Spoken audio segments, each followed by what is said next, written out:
Circle of Hope pastors are here. This is our Someone Asked video series. We have a whole thing on YouTube that you can subscribe to if you wish. We try to answer questions that people ask us in this dialogical format. Question at hand today is, what do we do with our disappointment with our friends? It's a big question. There's a lot of trouble here, right? What do you do when your friends disappoint you? Oh, this is such a good one. I want to high five the asker right off the bat for their vulnerability, for trying to have relationships and friendships in the first place. I think that's not always a given. It's hard to do. It's easy to isolate. And so if you have relationships that you're working at, I think that's a really good thing, and it's a worthy struggle. And I would recommend telling your friends how you feel. And I know that's hard. But if that's gonna go well, you really got to tell your friends about your disappointment based upon your needs and not their lack of providing for your needs. You have to take responsibility for what you need. And sometimes disappointment is not an emotion. You know, it's the symptom of an emotion, and it's definitely helpful to have a handle on why am I disappointed and what am I feeling, if you're going to actually say, like, I'm disappointed, because otherwise it's just an attack and you're going to have a fight and then you're going to be isolated. Yes, and it reveals our disappointments reveal our expectations, right? That's kind of what you're getting at, to like spend some time with our disappointment in order to figure out what was the expectation I was working with, what expectation was disappointed, and where did that expectation come from? Is that an agreement that we have? Is that a common expectation? Is that just based on, my past experiences with other people or whatever? It takes some self-awareness. Mm-hmm. And I would recommend the therapeutic process for that. We have a counseling center connected to our church, Circle Counseling, and I know a lot of people, including myself, have found some resources there to kind of get a window into that interior process and be able to do some of that,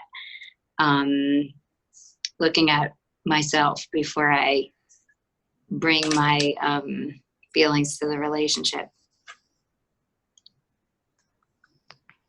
In a very basic response, I would say, that takes time, what you're talking about, but just an initial response, my answer is don't isolate, because I think that is our natural inclination. I think it's kind of our modern society problem, and it is sort of even a survival instinct to draw back from risky relationships by isolating.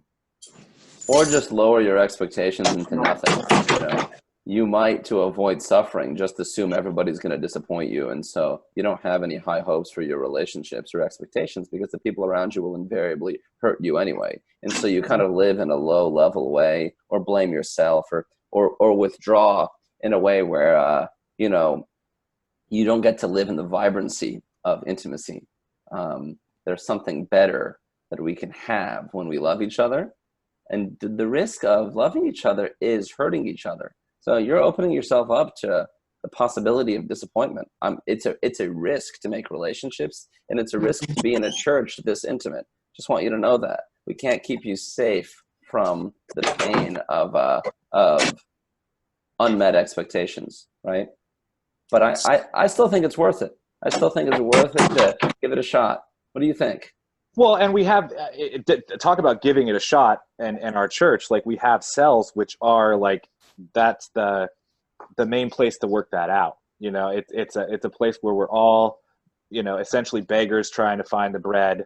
We put Jesus at the center, and we recognize our common need to work out our disappointment and our expectations. I don't know what gets down to the heart of the human experience than this question, really.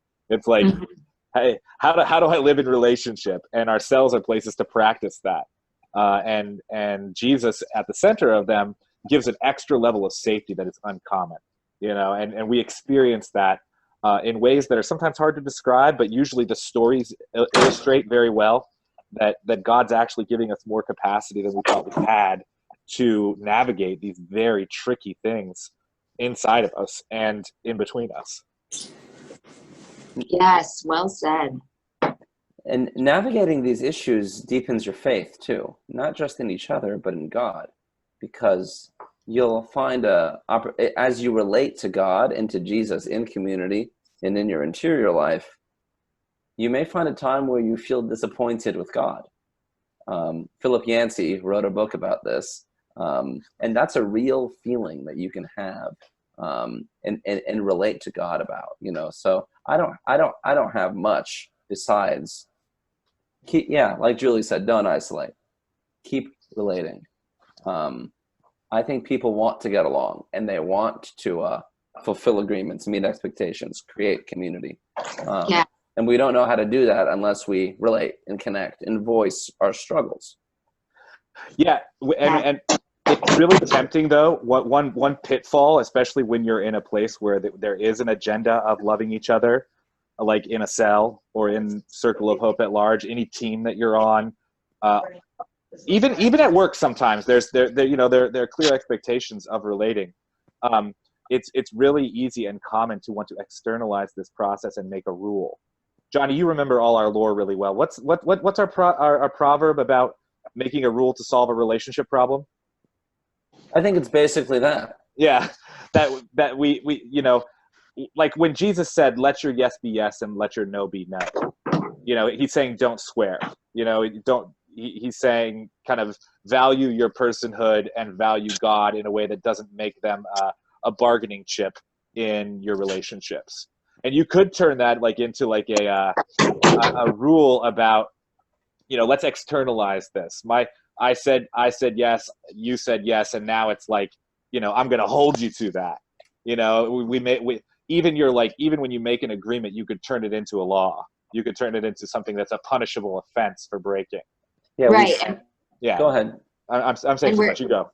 We're tempted to do that to protect ourselves from the hurt and disappointment inherent in relationships. But I like what you're saying, Ben, that we don't need to protect ourselves. We don't need to put on that armor so tightly because of this love of Christ that we can rely on. Yeah. One of the things we say is it's better to be reconciled than right. Right. That's another proverb. We're moving toward reconciliation, and I hope that you see the trouble that we have in the world, where we struggle to do what I think is most natural for us, to connect to each other, to love each other. People with a common vision to do it together can kind of break through what appears to be invariable disappointment with even our most intimate needs. So give it a try with us. See if you can make a connection in a cell, in one of our congregations, in our community.